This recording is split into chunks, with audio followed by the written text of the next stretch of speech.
Hey everyone, this is Real Haguraja Raven. I'm here with my recap and review of Boruto anime episode number 234, which is titled The Unleashed Villain.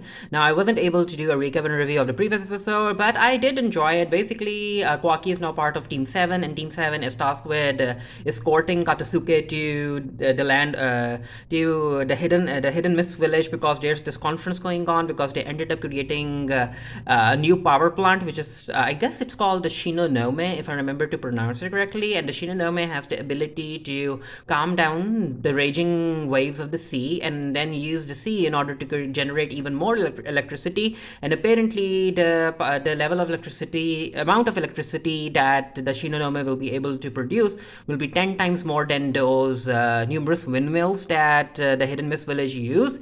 But yeah, a terrorist attack occurs in the previous episode, and one of the air blimps that has this lord's son in it, and also a whole lot of economists in it. It explodes and they're all dead. And this particular episode opens up with these two men trying to get the Lord away from the wreckage because it could still be serious. And during the explosion, Katasuke got injured as well. And Salad is like, Katasuke, are you alright? And Kwaki actually tells her to calm down because she is the captain of Team 7 and she needs to calm down and she needs to think. And she's like, you know what, Kwaki, you're right.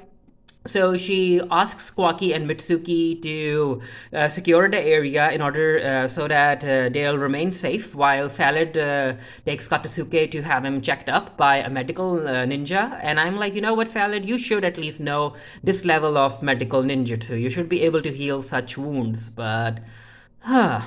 So while that's happening, Boruto is at the prison with Kagura, and yeah, they're about to go back. The Boruto is about to go back to his team, but the explosion occurs. They see it on TV, and they're like, you know what? We need to hurry back, and we need to take the Thunder Train. And the guard is like, yeah. I can make an appointment for the Thunder Train, and also I'm unable to get to.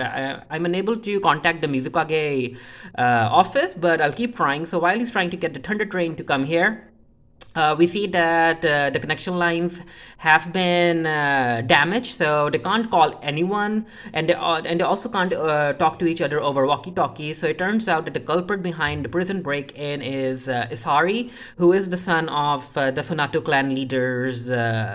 He is the son of the Funato clan leader, and and that particular clan leader is being he has been arrested and he's been put in this high tech facility jail, and it's been over 5 years. And apparently, that particular person, I think his name is, let me remember. I think his name is Arumi Funato. But yeah, apparently Arumi Funato is a very, very powerful leader is a pirate leader, and the type of prison that they're holding him in is a very special prison where there's no moisture at all, because even if he gets a drop of water, I guess he'll turn dangerous. So yeah, Isari, who is Arumi's son, he's the one who's behind the break-in, and he wants to rescue his father. So the guards come in, and yeah, it turns out that Isari has like these two people with him, and he's quite strong, at least quite strong when it comes to taking down the guards guarding the facility. So Kagura and Boruto are making their way to Arumi's cell, because they're like, you know what, all of this could probably be a distraction or whatnot, but we need to go and we need to make sure that Arumi doesn't escape. And Kagura is also like, well, I'm sorry that you'll need to go back to your team by foot. And Bruto's like, you know what, I can't leave you in such a situation. You're my friend, so I'm going to help you. And Kagura appreciates that. So while that's happening, of course, the rest of the prisoners are getting excited. They're like, what's happening? What's happening? And they're getting all riled up while the guards are trying to keep peace. So Kagura ends up going to the floor where the guards were attacked, and yeah, they have been trapped in a water prison. And Kagura warns Boruto. He's like, you know what, stay back. If you touch it, you could end up being drawn into it. And Kagura ends up using his sword to help the guards. And he asks one of the guards who attacked him, and yeah, the guard is like, it was Isari, Arumi. He was part of the Funato clan, and yeah, Kagura is like, yep. Whoever it is, that particular person is here to help Arumi escape, and we can't allow that. So while that's happening, one of the people in Isari's group, he's a sensory ninja and he's able to sense a whole lot and see a whole lot by using this sensory water jutsu, which does require a lot of chakra from what we are shown in this particular episode. But yeah, this sensory ninja is able to pinpoint where Arumi is being kept. And yeah, this other guy is like, okay, so should we go and rescue Arumi? And Isari is like, no, let my sword do this. So Isari's weapon, which is basically like a fishing spear sword type hybrid, apparently it's alive, but we'll get to it in a bit. So back to Team 7, Katasuke is being checked up, and Katasuke is like, is Boruto back? And Salad is like, you know what, he isn't back yet, but I'm hoping that he will be back soon. And yeah, Shojiro, he is the Mizukage, so he's assessing the situation. It turns out that there were unidentified bodies in the blimp explosion. So apparently they were working with the terrorist organization that ended up planning the explosion. And and yeah, the Mizukage is advised to go back to the office because the communications are down. And Shojiro is like, yeah, I'll do that, but send an investigation team, keep the guard up, and also we can't allow anyone in this area to leave until the investigation is over. So yeah, coming back to Isari's weapon, you can see that it's actually alive, it has a mind of its own, and it can move around. And yeah, Isari's weapon is able to attack this particular guard. And Isari comes in and he then uses his weapon in order to rescue his father. And yeah, his father needs moisture. And the one of the guys with Isari, he's like, well, I'll go get water. And Isari's like, no need, because the human body is actually 60% water. And then we get an actual scene. I thought that that particular guard's death was going to be off screen, but no. The anime ended up animating the entire sequence where the moisture from that guard's body is being absorbed by Arumi. And yeah, Arumi ends up regaining his strength. Poor guard. Regaining his strength, and this is Arumi, Sari's dad. So as they're making their way out of the prison, this is where they encounter Kagura and Boruto, and of course these two end up fighting Isari, and this is where they realize that Isari's weapon is basically alive, and Kagura's sword breaks, and Boruto goes in with a Rasengan, and yeah, Isari's weapon ends up I guess eating the Rasengan, and apparently this weapon now has a taste for Boruto's chakra, which, wow. But yeah, Arumi is like, why are you wasting your time with these weaklings? Let's go. And this is where Kagura ends up using another jutsu in order to create a clear water mirror to stop Isari's weapon. And Isari is like, you know what? I'm impressed that you ended up creating a very clear, perfectly clear mirror. But the nature of water is supposed to be raging, and he ends up summoning more water, a raging stream of water, in order to break the mirror and wash Kagura and Boruto away. And I was like, you know what? Considering that this is just the beginning of this new arc, of course, Kagura and Boruto weren't able to apprehend these prisoners so soon because they need to continue the story. They'll get a second chance soon. So yeah, this is where, as they're making their escape underground, this is where Isari is like, hey, he talks to his weapon about liking Boruto's chakra, and the weapon is very, very excited. So I guess this weapon is going to fight Boruto soon enough.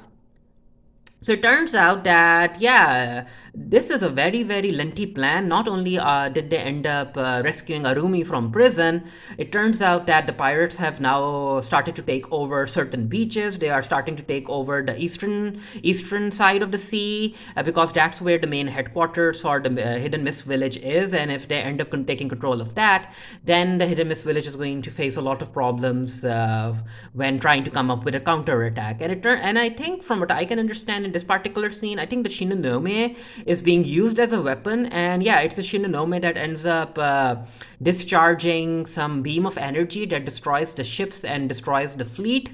So yeah, the good guys are facing a lot of failures at this point. So Mitsuki comes in, Boruto ends up meeting up with his team, and Mitsuki comes in and he's like, you know what, the eastern side of the sea has been taken by pirates. Everyone is worried, and Boruto's like, wait, the eastern side of the sea, isn't that near Dotu Island where Denki and his teammates are? And Kwaki's like, well, we don't have to worry about them, they're ninja, right? And Boruto's like, but no, they also have researchers from the Hidden Leaf Village, and Denki and the rest are my friends, we can't just leave them. And Salad is like, well, we are outsiders, so we can't just move around how we please, we're kind of stuck. And Kagura ends up overhearing this. And also, there's this particular scene where Kagura feels guilty about what happened, but the woman that he's talking to, she's like, you know what? All of us thought that it was actually a terrorist attack, and none of us were able to deduce that it was actually a distraction. So you're not the only one to blame. So anyway, Kagura ended up listening to Boruto, worrying about Denki, and Kagura is like, you know what? If you want to go to Dotu Island, I can help you with that. He ends up talking to Chojiro, and Chojiro is like, yeah, because you are a special advisor, you have certain privileges. You can walk around wherever you want, but this is an emergency situation, and we are short-handed when it comes to security personnel. So I don't want you going. And Kagura is like, but I have to do this. I just can't abandon my friends, Chojiro. And Chojiro understands that, and Chojiro is like, you know what? Why don't you take my weapon? And yeah, I'm looking forward to seeing Kagura use Chojiro's weapon. And this is also where Chojiro is like, well, you will be taking reinforcements, right? Because the communication comms are down. You won't be able to ask for help. And yeah, Kagura is like, yep, I have just the right people in mind. So while that's happening, Boruto, Salad, and Mitsuki are talking to this drunk sailboat person. And yeah, it's a very rickety sailboat, and Kwaki is like, I ain't getting in there. But he has no choice.